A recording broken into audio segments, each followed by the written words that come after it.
apa yang menjadi keputusan kami dan pertimbangan kami sehingga Gerakan Muda Tolak Pemilu Curang ini lahir. Oke, baik. Terima kasih. Selamat malam teman-teman semua. Gerakan Muda Tolak Pemilu Curang tahun 2024, pemilihan umum 2024 merupakan momentum bagi bangsa Indonesia menunjukkan kepada dunia bahwa demokrasi yang akan dilaksanakan itu berjalan dengan nilai dan kaidah demokrasi yang sesungguhnya, yakni mengutamakan persamaan hak dan kewajiban serta perlakuan yang sama bagi segenap warga negara Indonesia. Sepanjang pelaksanaan tahapan pemilu di tahun 2024, mulai dari verifikasi parpol, peserta pemilu, pengusungan pasangan calon presiden dan wakil presiden, hingga masa kampanye pemilu, kami menilai banyak terjadi pelanggaran atau penyimpangan yang dilaksanakan secara terstruktur, sistematis, dan masif, baik yang dilakukan oleh penyelenggara pemilu maupun dari peserta pemilu.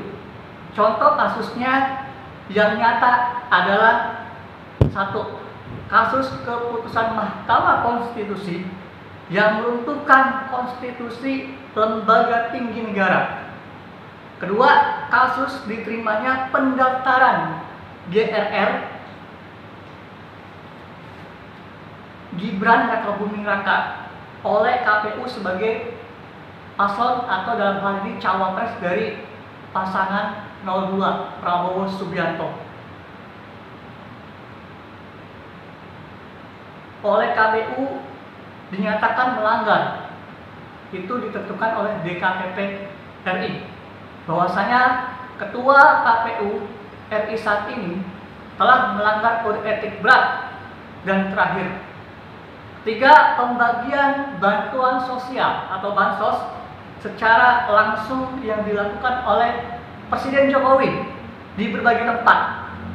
Keempat, dan banyak sekali penyalahgunaan kekuasaan yang dilakukan oleh lembaga-lembaga negara.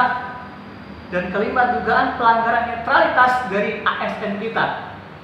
Hal ini pun terjadi karena kami menduga oleh pemerintahan Presiden Joko Widodo terlibat melakukan penyalahgunaan kekuasaannya.